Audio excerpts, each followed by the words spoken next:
Hello बच्चों, आज की क्लास में हम डिस्कस कर रहे हैं हमारी क्लास 9th की मैथ्स की वर्कशीट 1। टॉपिक है संख्या पद्धति और उसमें हम सीखेंगे आज परिमेय संख्याएं। तो यहाँ बात हो रही है बबली और बबलू के बीच में। बबलू बबली से कह रहा है, क्या तुम परिमेय संख्याओं के बारे में जानती हो? तो बबली ने कहा, हाँ बबलू, यह वही संख्याएं हैं ना जिनको p बटा q के रूप में लिखा जा सकता है, जहाँ p तथा q कोई पूर्णांक है और q बराबर नहीं है 0 के। तो इनकी बातों से हमें क्या पता चल रहा है कि परिमेय संख्याएं ऐसी संख्याएं होती हैं जिन्हें हम p बटा q इस रूप में लिख सकते हैं, जहाँ p और ये q जो हैं दोनों के दोनों यानी अंश और हर जो हैं वो होते हैं पूर्णांक। यानी -1, 0, 1 यानी पॉजिटिव नंबर्स भी हो सकते हैं, 0 भी हो सकता है और नेगेटिव नंबर्स भी हो सकते हैं। तो ये पूर्णांक हो सकते हैं। और सबसे बड़ी चीज़ कि जो ये हर है हमारा q वो 0 के बराबर नहीं होना चाहिए। यानी हमारा हर 0 नहीं हो सकता। अगर हर 0 है तो वो परिमेय संख्या नहीं है। उसके बाद आप वो क्या पूछ रहे हैं कि बहुत अच्छे, उसका दशमलव प्रसार शांत या अशांत होता है। अब शांत और अशांत नाम से ही पता चल रहा है। शांत यानी जिसमें अंत हो, यानी ऐसा दशमलव प्रसार जो खत्म हो सके। जैसे 2/5 का दशमलव प्रसार है 0.4, 4 पे खत्म हो गया ना ये। लेकिन अशांत जो है, ये शब्द क्या है? अशांत, जिसका अंत ना हो, जो अंत के साथ नहीं है।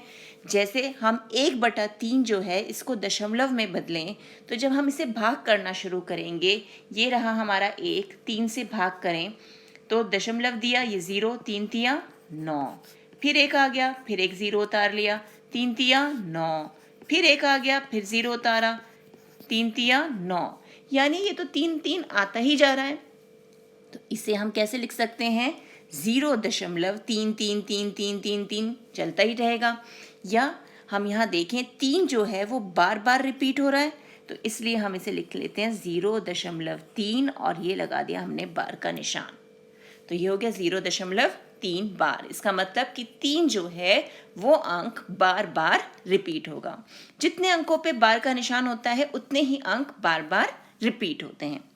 तो इन संख्याओं को हम q से दर्शाते हैं। यानी ये जो हमारा q है, इससे हम परिमेय संख्याओं को दर्शा सकते हैं।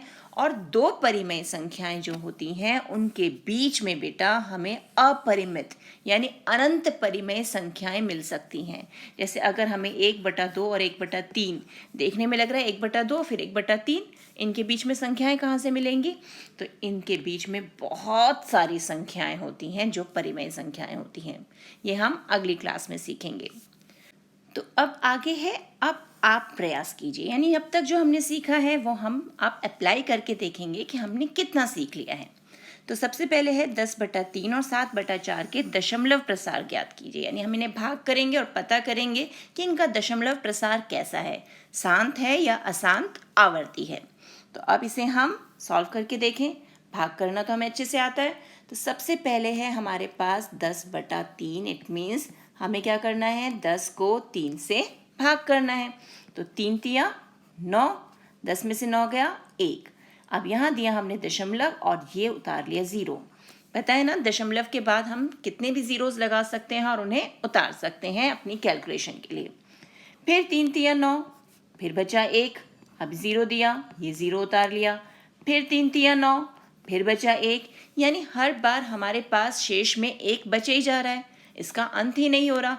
और एक नंबर जो है यानी जो 3 है अंक, ये बार बार रिपीट हुए जा रहा है। तो यानी 10/3 को हम कैसे लिख सकते हैं? 3.3 पर बार, क्योंकि ये बार बार रिपीट हो रहा है। अब यहाँ ध्यान क्या देना है कि दशमलव के बाद का अंक जो 3 है ये बार बार रिपीट हो रहा है, ये आ रहा है। हम इस पे बार का निशान लगाएंगे, दशमलव से पहले वाले अंक पे नहीं। तो ये हो गया 3.3 बार। और इसका जो प्रसार है वो किस प्रकार का हो गया? अशांत। और 3 बार बार आ रहा है, उसकी आवर्ती हो रही है, तो अशांत आवर्ती दशमलव। तो इसका नाम हो गया अशांत आवर्ती दशमलव। अब आ जाते हैं अगले पार्ट पे। अगला है हमारा 7/4। यानी अब क्या करना है हमें? 7 को शाबाश 4 से भाग करना है। तो 4 एकम 4, बचा कितना यहाँ पर 3, फिर लगा दिया हमने दशमलव, दे दिया 0, उतार लिया अब यहाँ पर।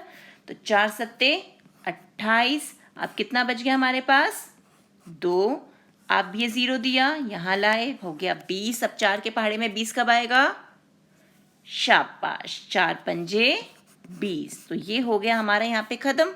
तो अब ये दशमलव प्रसार तो यहीं खत्म हो गया, आगे तो नहीं जा रहा।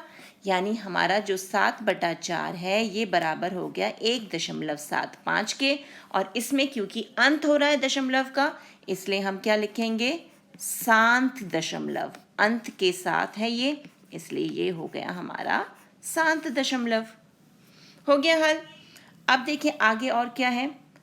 अब है अगर हमें ये अशांत आवर्ती दशमलव दिए हुए हैं, जैसे ये 0.4444 चल ही जा रहा है, इसे हमें p/q के रूप में व्यक्त करना है। और p/q होता है क्या, हमारी परिमेय संख्या। यानी अब हम अशांत आवर्ती को परिमेय के रूप में बदलना चाहते हैं, तो हम कैसे करेंगे। तो सबसे पहला काम, जो हमें अशांत आवर्ती दशमलव प्रसार दिया है उसे हम x के बराबर मान लेंगे। तो माना x बराबर 0.444, और फिर क्योंकि एक ही अंक 4 ही बार बार रिपीट हो रहा है, एक ही अंक बार बार रिपीट हो रहा है, तो हम एक 0 वाला हमारा कौन सा है, ये 10 से इसे गुणा कर देंगे लेफ्ट हैंड साइड पे भी और राइट हैंड साइड पे भी। अब क्या करना है, इस x को यानी जो पहली समीकरण है उसे हम 10x में से घटा देंगे। तो 10x में से x घटा दिया, और इधर 4.44 में से ये 0.44 माइनस हुआ, तो यहाँ मिला 9x बराबर 4। तो x कितना हो गया, 9 चला गया यहाँ बटे में, यानी 4/9। तो हो गया ना p/q के फॉर्म में। अब इसी को देखकर हमें क्या करना है, हमें ये प्रश्न हल करना है कि 0.77 को p/q के रूप में व्यक्त करना है। तरीका वही, सबसे पहले माना x बराबर 0.7777 ये चल रहा है। अब फिर एक ही अंक रिपीट हो रहा है, तो कितने से गुणा करेंगे, 10 से।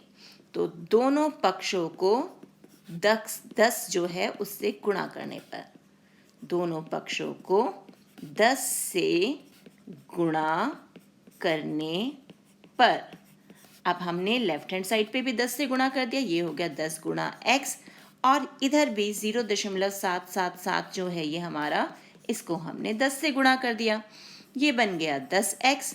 और यहाँ आ जाएगा क्योंकि एक 0 है ना यहाँ पर, तो दशमलव एक अंक आगे चला जाएगा, तो 7.7777 ये आ गया। अब हमें क्या करना है, ये जो हमारी x वाली समीकरण है इसे 10x में से घटाना है, यानी -x बराबर 0.777 ये आया। अब इसे हल करें, यहाँ मिला हमें 9x बराबर 7, बाकी तो सारा 0 हो गया। तो अब यहाँ से हमें x क्या मिल जाएगा, x हो जाएगा हमारा 7/9, आ गया परिमेय संख्या के रूप में, p/q के रूप में आ गया ना। तो इस प्रकार हम हमारे अशांत आवर्ती दशमलव को परिमेय रूप में यानी p/q के रूप में व्यक्त कर सकते हैं। बस ध्यान ये देना है, जितने अंक रिपीट हो रहे हैं, जैसे यहाँ पर एक ही अंक रिपीट हो रहा है तो हमने 10 से गुणा किया, 2 होते तो 100 से करते, और 3 होते तो शाबाश 1000 से करते। तो बस अब इन क्वेश्चंस की अच्छे से प्रैक्टिस कीजिए। मिलते हैं एक और वीडियो में, तब तक keep practising and enjoy maths.